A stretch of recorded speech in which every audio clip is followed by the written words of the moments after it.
అమ్మా భవానీ లోకాల నేలే ఓంకార రూపమమ్మా, తల్లి నీ మహిమల్ని చూపవమ్మా.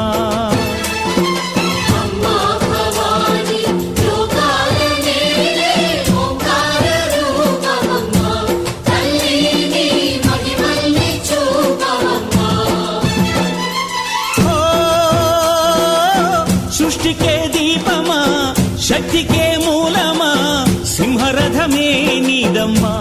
అమ్మ దుర్గమ్మ భక్తులను దీవించుమా.